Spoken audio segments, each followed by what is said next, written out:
जय माता दी। जय माँ कामाख्या। Devradha trust Satyavani channel. आप अपने इष्ट के लिए यदि कोई स्तुति बोलते हो, कोई मंत्र बोलते हो, कोई ध्यान बोलते हो या कोई चालीसा बोलते हो, कोई आरती बोलते हो, तो अपने इष्ट को स्पष्ट सुनाई देना चाहिए कि आप क्या बोल रहे हो। क्योंकि मैंने अपनी इन कानों से अच्छे से सुना है और आंखों से देखा है कि बहुत से मनुष्य अपने इष्ट के लिए स्तुति बोलते हैं, भजन बोलते हैं, मंत्र भी बोलते हैं, परंतु वो क्या बोल रहे हैं वो पास में खड़े हुए मनुष्य को भी अच्छे से सुनाई नहीं देता है कि वो क्या वर्डिंग्स बोल रहे हैं। तो फिर भगवान को कैसे सुनाई देगा? इसलिए भगवान के सामने जो भी बोला जाए स्पष्ट उच्चारण के साथ बोला जाए। यदि स्पष्ट उच्चारण नहीं है तो शायद भगवान आपकी बात नहीं सुनेगा। फिर आप ये कहते रहोगे कि साहब गुरु जी ने गुरु मंत्र दिया था, हम तो उसे जप करते थे परंतु उससे कोई फायदा नहीं हुआ। तो जो देवी शक्तियां होती है, जो शरीर के अंदर आती है, पवन होती है, उनसे जो बातचीत होती है वो स्पष्ट कहती है कि जो व्यक्ति स्पष्ट उच्चारण के साथ में पूजा पाठ करता है उसकी पूजा तो हम स्वीकार करते हैं। जैसे कि मैंने सुना है, देखा भी है कि बहुत से मनुष्य हनुमान चालीसा 1 मिनट 2 मिनट या 2 सांस या 3 सांस में पढ़ लेते हैं। अरे पढ़ तो लिया आपने, परंतु हनुमान जी ने उस हनुमान चालीसा को सुना या नहीं सुना? और स्पष्ट उच्चारण करके बोलेंगे तो 1-2 मिनट में आप बोल ही नहीं सकते।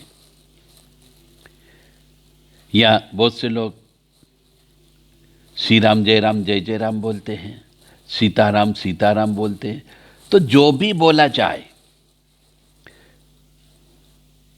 चाहे ओम एम ह्रीम क्लीम चामुंडा विच्चे बोला जाए, ओम बम भैरवाय बोला जाए, कुछ भी बोलो स्पष्ट उच्चारण के साथ बोलोगे तो भगवान आपकी सुनेगा, अन्यथा आपकी पूजा ब्रह्मांड में भटकती रहेगी। यानी आपको यदि ईश्वर तक अपनी बात पहुंचाना है तो आपको उनकी जो भी स्तुति बोले, मंत्र बोले, उनकी प्रार्थना बोले, चालीसा बोले, आरती भी बोले, तो स्पष्ट उच्चारण होना चाहिए कि पड़ोस में खड़ा हुआ व्यक्ति भी अच्छे से उन वर्डिंग्स को सुन सके, उन शब्दों को सुन सके। और यदि पड़ोस वाला ही ये कहे कि ये क्या बोल रहा है, समझ में ही नहीं आ रहा है, तो फिर शायद भगवान भी आपकी बात नहीं सुन सकता। फिर आप दोष गुरु लोगों को लगाते हो, अपनी भक्ति पर लगाते हो, फिर कह तो मैं ही पापी हूँगा इसलिए भगवान मेरी बात नहीं सुनता, या मेरे गुरु ने मेरी भक्ति चुरा ली, ऐसे उल्टे सीधे इल्ज़ाम लगाते हो। परंतु गलती अपने में होती है। मेरा धर्म है आपको ये बताना कि आपकी भक्ति, आपकी सेवा, आपकी पूजा भगवान स्वीकार क्यों नहीं करता, क्यों आपकी पूजा सफल नहीं होती। इसलिए आप सबसे मैं तो बार बार प्रार्थना ही कर सकता हूँ, आप सब लोगों से हाथ जोड़ करके मेरी विनती है कि आप मंदिर में कभी भी कहीं पर भी भगवान का नाम लो तो दिल से लो, गा कर के लो, और इस तरीके से बोलना चाहिए कि उसमें उतनी देर हम डूब गए,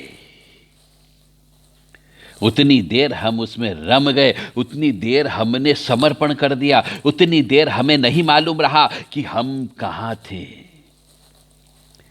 इतना अपने आप को समर्पित कर दो, उसमें समाहित हो जाओ, तो आपकी भक्ति स्वीकार्य होगी।